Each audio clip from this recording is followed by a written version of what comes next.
Olá, meu nome é Rodrigo Azevedo, sou trabalhador da Sociedade Beneficente Espírita Bezerra de Menezes e nesse momento estou aqui para falar do tema, o amor como único remédio para os nossos males. Mas, como é rotina em todos os trabalhos desta sociedade, convido para que me acompanhem neste momento na prece de abertura desta exposição doutrinária. Cerrando, então, os olhos do nosso corpo, abrindo a nossa alma, elevando o nosso pensamento, nos conectamos com o Pai, relembramos da figura amorável do Mestre Jesus, nos sintonizamos com o nosso anjo da guarda. A eles, rendemos os nossos agradecimentos pelo dom da vida, pela oportunidade de nos instruirmos e pela capacidade que nos concederam de ampliarmos cada vez mais a nossa capacidade de amar, de fazer o bem, de olharmos para os nossos irmãos com mais fraternidade, tolerância, entendimento, indulgência e perdão. Rendendo então graças a tudo que eles nos concedem, pedimos a autorização para iniciarmos esta exposição doutrinária. A história do cristianismo, então, está repleta de personalidades que vieram nos falar sobre a importância de cultivarmos cada vez mais o amor para a nossa própria felicidade, não apenas nesta nossa existência biológica, mas também após os nossos desencarnes, quando retornarmos para a verdadeira vida, para a pátria espiritual. Nesse sentido, podemos considerar que o cristianismo e todas as doutrinas que se desdobram dele são consideradas religiões de amor. Para ilustrar estas afirmações, lembremos que o próprio Mestre Jesus nos falou, quando interrogado sobre qual era o maior mandamento da lei, nos disse: amai a Deus sobre todas as coisas. Este é o primeiro e maior mandamento. E o segundo, que é semelhante àquele: amareis vosso próximo como a vós mesmos.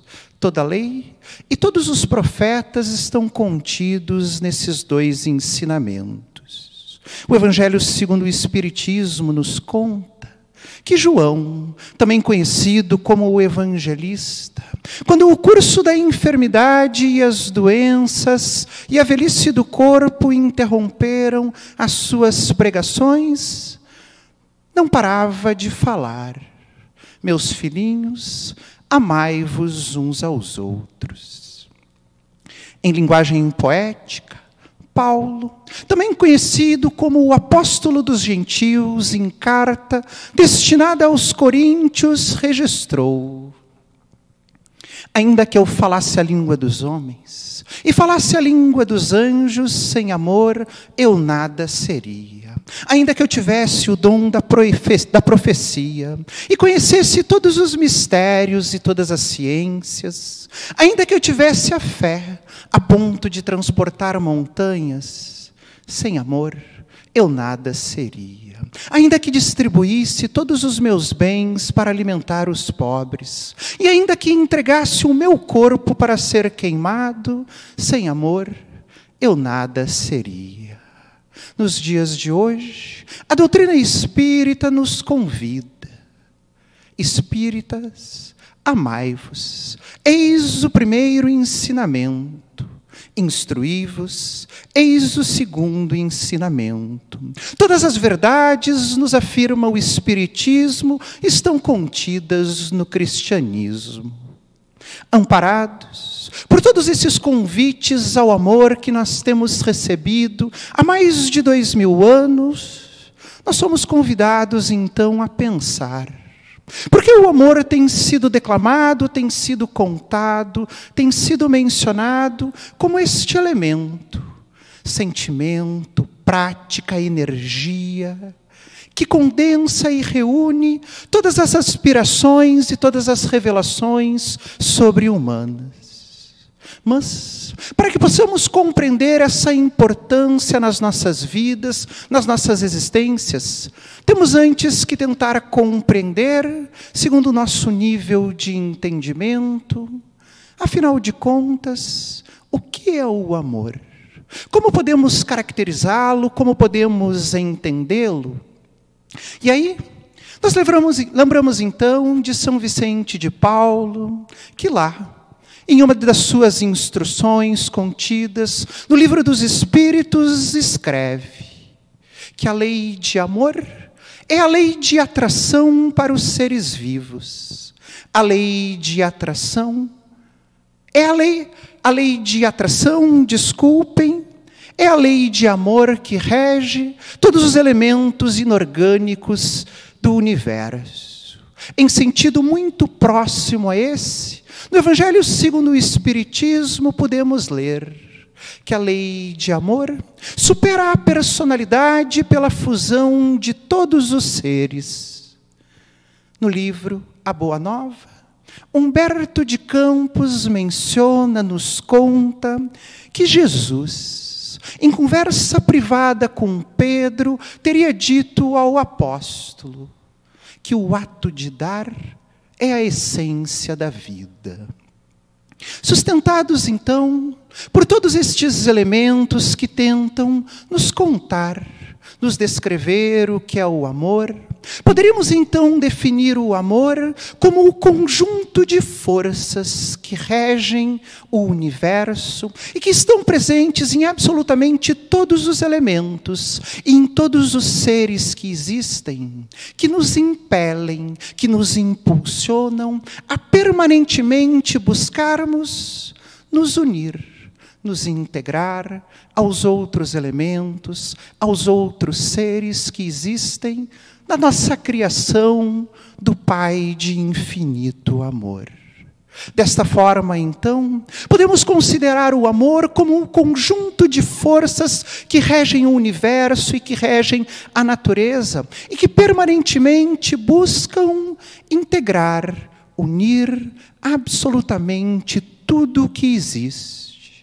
Desta forma, podemos então perceber o amor na força que impele 2 átomos de hidrogênio e 1 de oxigênio a se procurarem reciprocamente para constituírem um elemento absolutamente estável e harmônico que nós conhecemos sob o nome de molécula de água.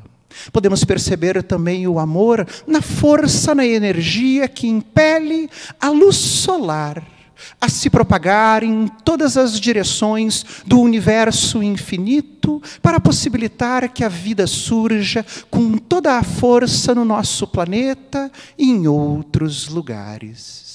Em termos cosmológicos, podemos então perceber o amor na lei, na energia da gravidade que faz com que a matéria se reúna ao redor de um centro para possibilitar a formação não apenas do nosso planeta Terra, mas também de outras estrelas e de outros corpos celestes que nós conhecemos. Podemos também perceber a lei de amor agindo no gregarismo, nessa estratégia que a evolução possibilitou a um conjunto de animais viverem em grupos para se protegerem e para subsistirem com maior qualidade.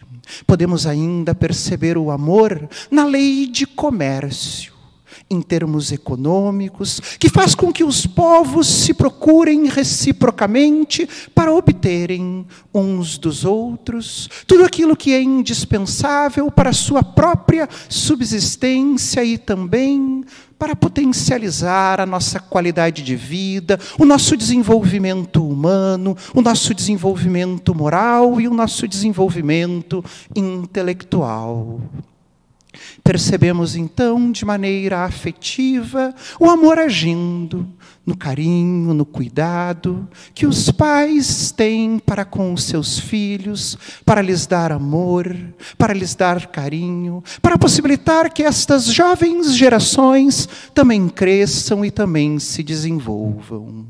Mas todos estes elementos, então, que nos permitem evidenciar, que nos permitem representar como o amor assume diferentes manifestações para possibilitar a manutenção da ordem e da harmonia universal, todos estes elementos nos permitem deduzir alguns princípios gerais.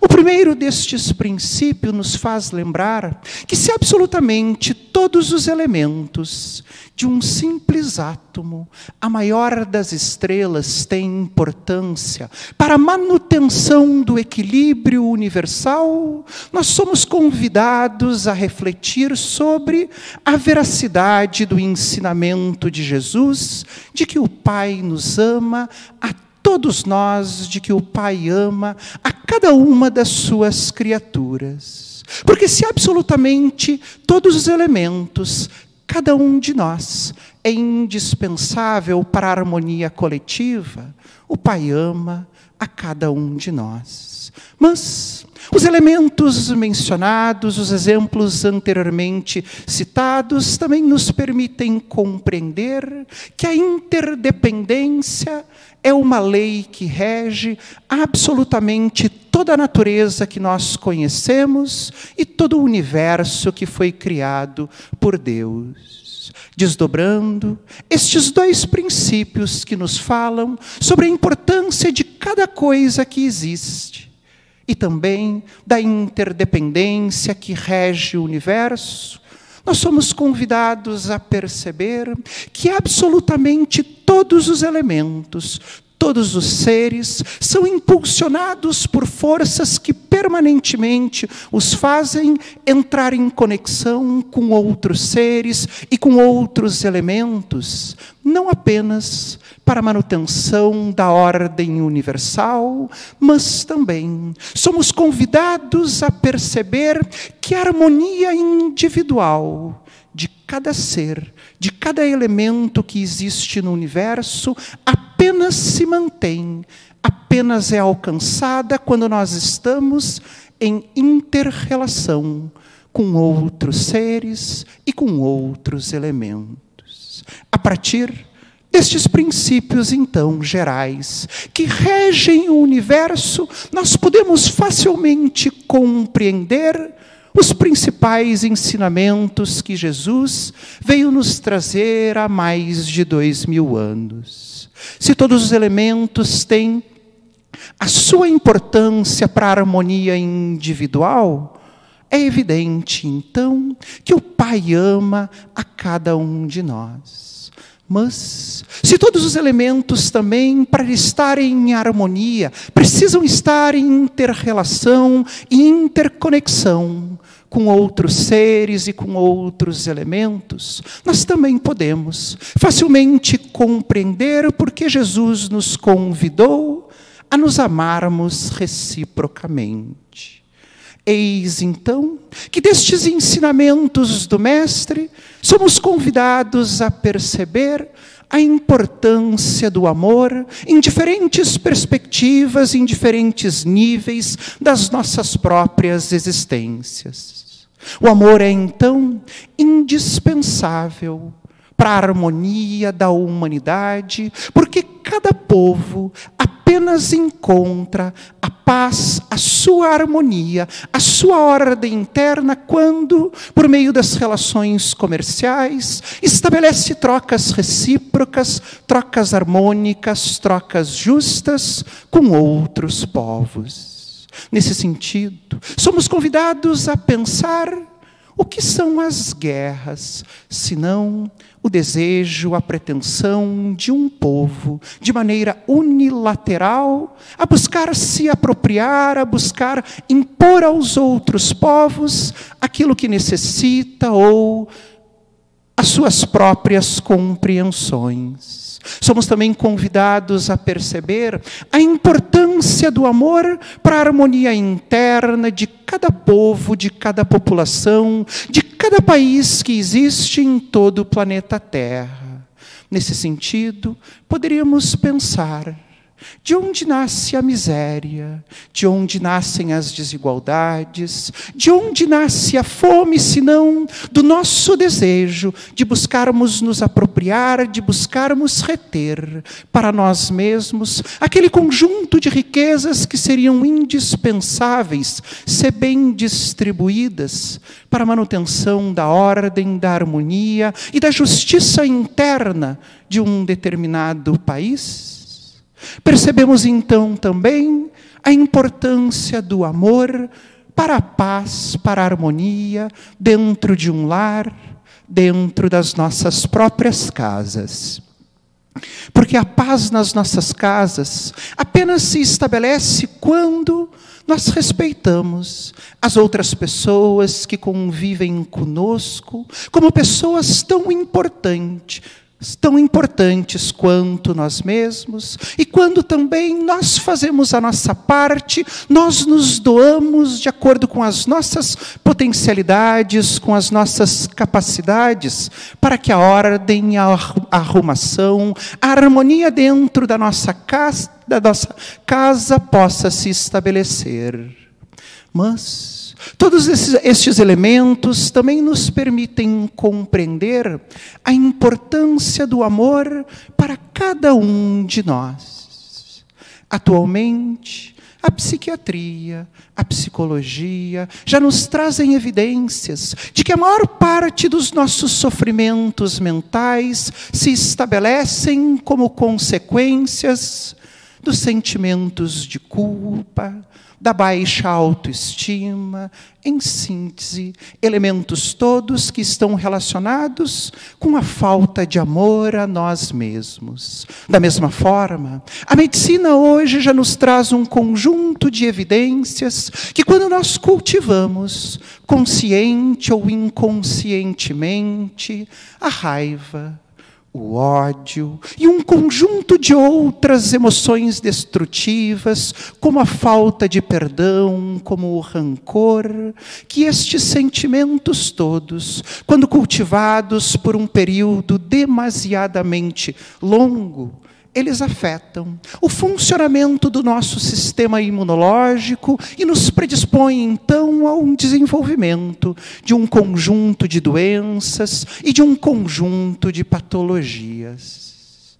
É assim, então, que nós somos convidados a compreender porque Francisco Cajazeiras, no livro O Valor Terapêutico do Perdão, escreveu que quando Jesus nos convida para a importância do amor, Ele está nos prescrevendo um remédio capaz de curar absolutamente todos os nossos males.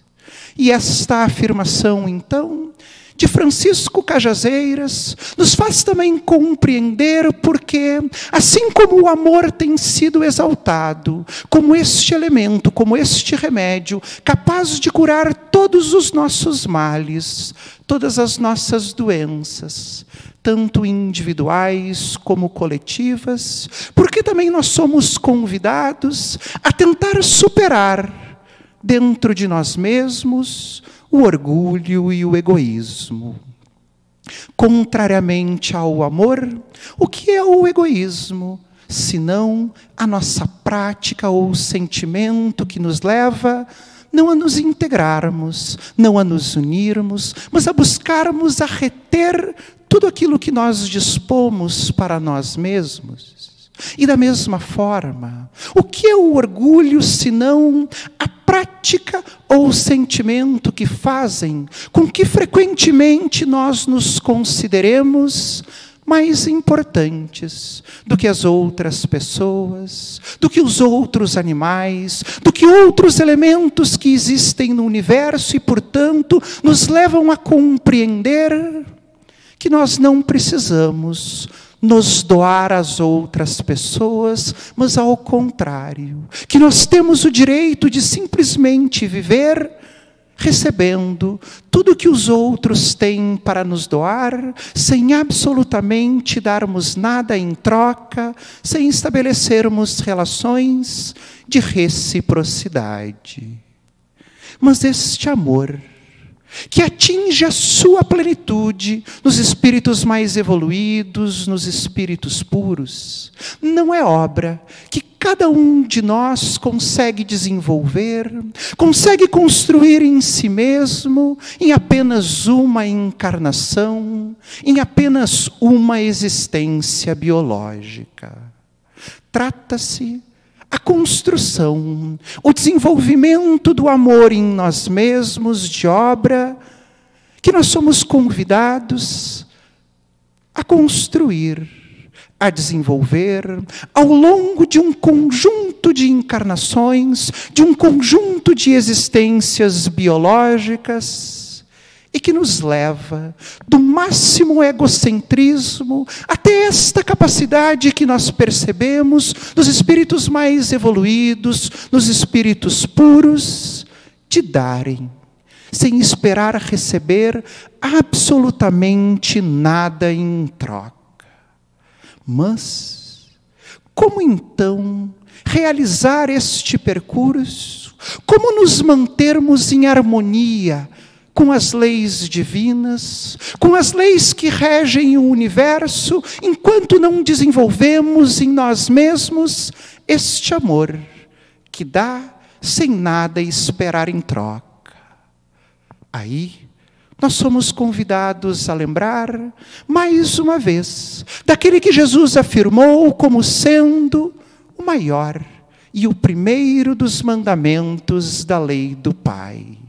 Amar a Deus sobre todas as coisas. No que consiste amar a Deus sobre todas as coisas?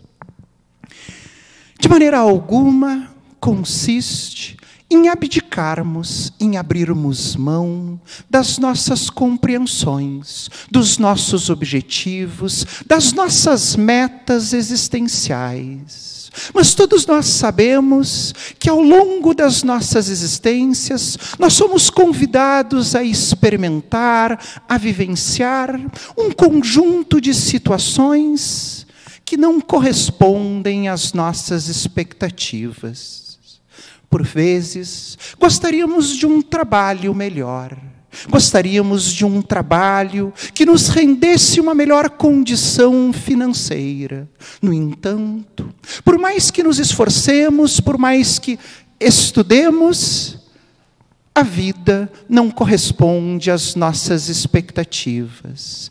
Eis, então, que nós somos convidados à humildade, a resignação necessária para continuarmos fazendo o melhor onde a vida nos convidou a estar.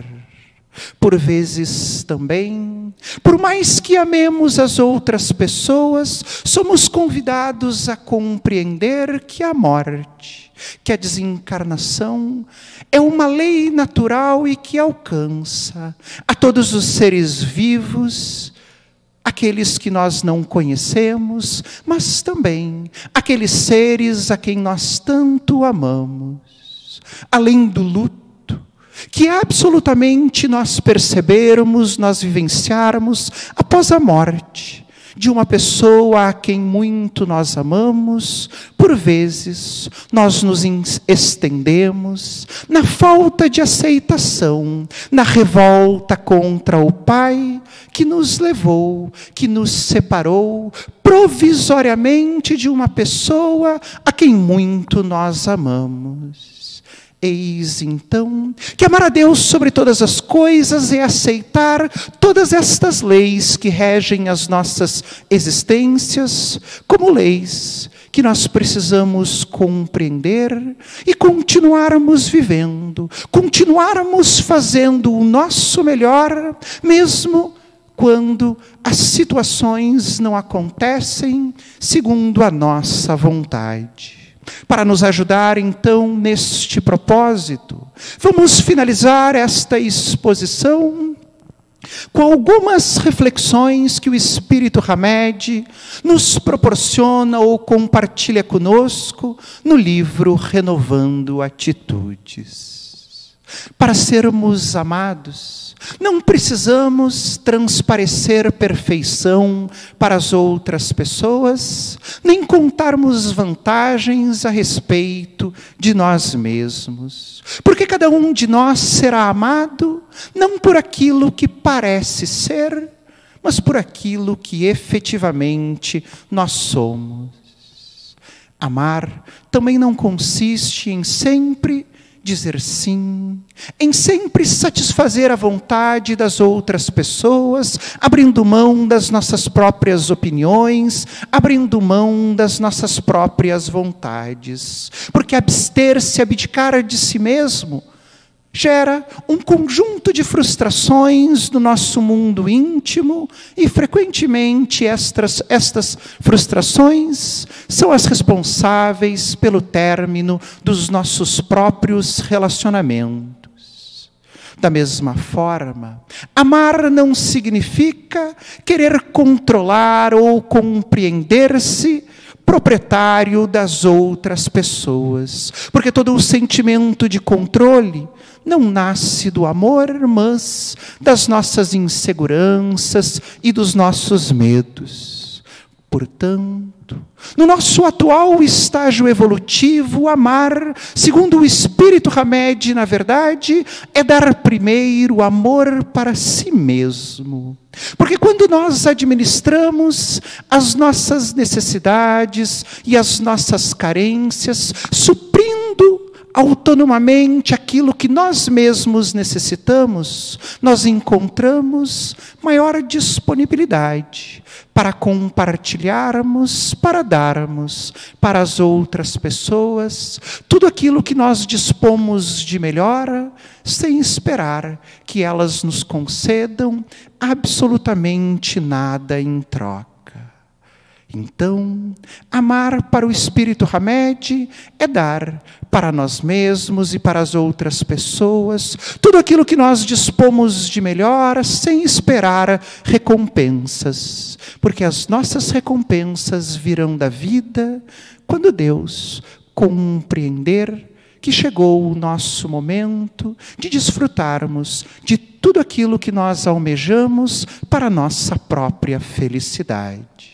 Neste momento, agradecidos pela oportunidade de refletirmos sobre os ensinamentos do Mestre Jesus, sobre as leis que Deus nos concedeu para a nossa própria existência, vamos à prece de encerramento desta exposição doutrinária.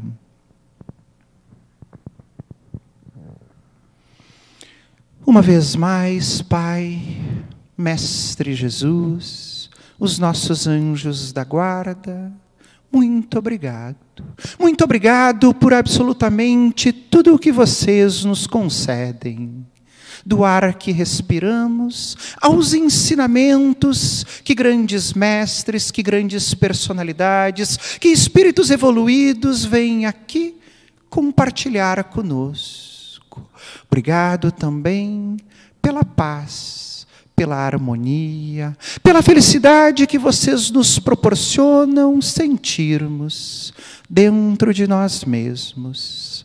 Que estes sentimentos de gratidão, de realização, de valorização e de reconhecimento de tudo aquilo que nós recebemos, nos animem sempre e nos façam caminhar com mais alegria, com mais disposição, com mais força e coragem, não apenas para a nossa própria satisfação, para a nossa própria felicidade, mas também para, segundo as nossas condições, darmos um pouco a todos aqueles irmãos do caminho que eventualmente puderem se beneficiar do pouco que temos a compartilhar. Muito amor, muita paz, hoje e sempre, para todos nós. Que assim seja.